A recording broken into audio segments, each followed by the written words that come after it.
ตุนเสือภาษาชาแนลนะคะมื้อนี้เขาเจ้าเฮ็ดหยังเนาะคนคือหลายย่างนำทางออกกำลังกายแต่เช้าเลย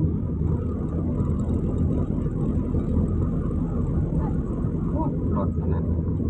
รถเปิดไฟแมบๆอยู่ข้างหน้า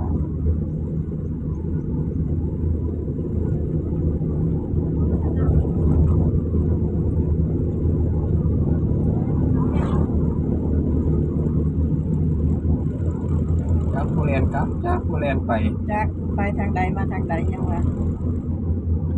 เงินได้ไหมไง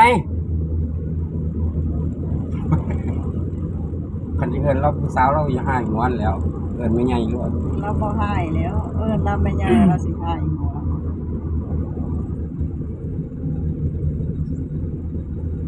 โอ้ยย้อนซ้อนลายขนาดเลย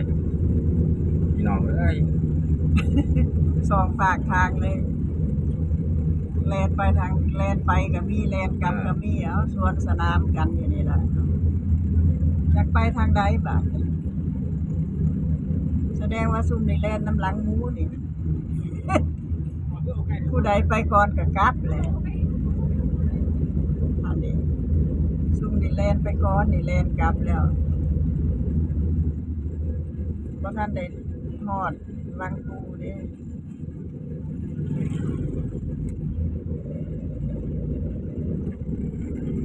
มาญาติน้ำกันจุดกลับป่านนี้โอ้น้ำติ่มหนึ่งน้ำทางพ่อใหญ่นี่คือใส่ส่งลายคักแต่ว่าฟีดเกาะอยู่ว่าเรียนลงโอ้ยเราบ่คือกล้าใส่ว่ะคุณรถเขาก็แมบอยู่ทางคุณมาสร้างสิกล้าฟิตแท้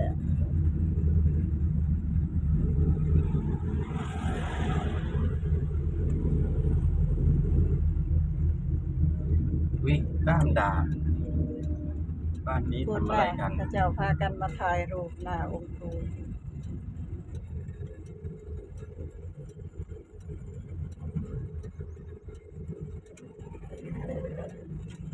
ยี่มิวอยู่ต้องเขาเนี่ยยี่มิวอะไรก็พอมันก็ยืนอยู่นั่นดิ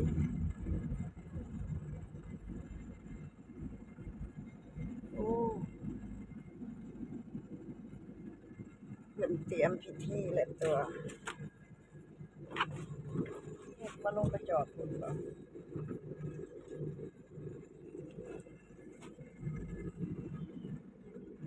เอาไปจอดในบ่เนาะจอดไหนก็ได้จอดนี่ดิหน้าศาลา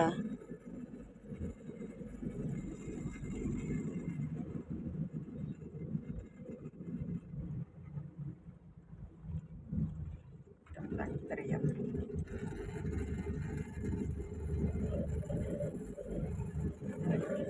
ว้าย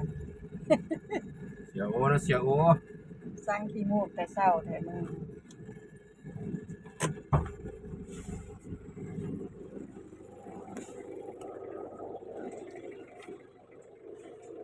โอ้ยปวดขาเด้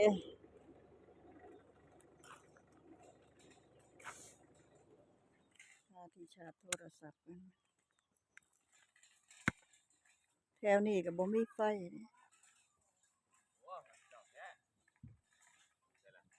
ฮะ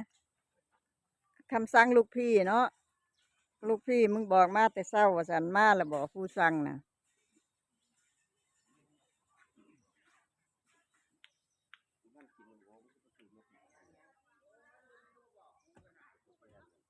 นี่หยังฮะ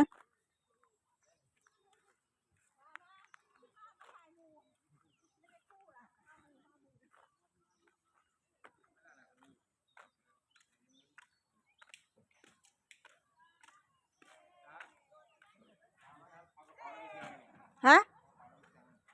กระเป๋าไผบ่พูนไปในออฟฟิศพูน เราสิบดาหัวมึงบ่มี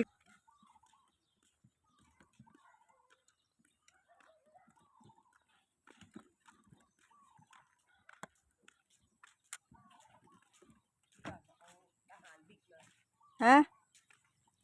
อันเด้ทหารใหญ่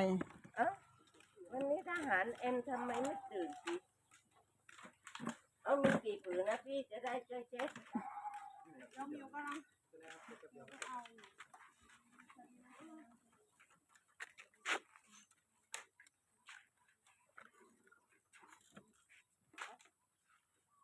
จักเพิ่นให้ว่างบ่หันหรือเปล่าแต่ก็ว่างไปก่อนบ่ อันใด อันไหนล่ะ เก้าอี้บ่ก็สิบ่นั่งในเต้นท์นะบ่สิไปนั่งไสเออ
วิ่งไปถึงไหนนี่บ้านห้วยน้ำเที่ยงบ่10 กิโลโอ้ไกลเติบแล้วเว้ยพูละประมาณห้วยน้ำเที่ยงแล้ว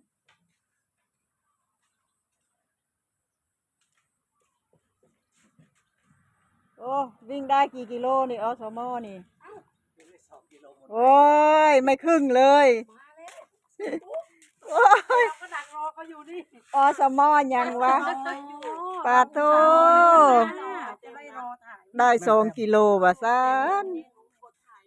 ได้2 กิโล แสดงว่าวิ่งออกจากอนามัยก็กลับเลยเดี๋ยวนี้ เห็นเดินอยู่ เอ้ยไม่ไหวเด้อ พี่ นี่ เห็นผมด้วยเหรอ เห็น ผมวิ่งเก่งมากใช่ไหม เดินเก่ง ออกจากอนามัยแล้วก็กลับเลย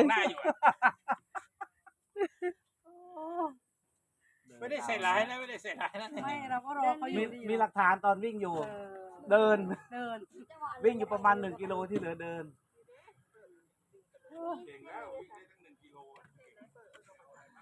แล้วทีนี้ก็ประมาณนี้นะฮะ กำลังเตรียมนะฮะของไหว้นะคะของไหว้เพื่อน จะไม่รายงานตัวหน้าจอเลย สำหรับคลิปนี้ก็ขอจบไว้เพียงแค่นี้ก่อนนะคะ สวัสดีค่ะ จริงๆแล้วมาจากเดินนะ เดี๋ยวอย่าพามาจากไหน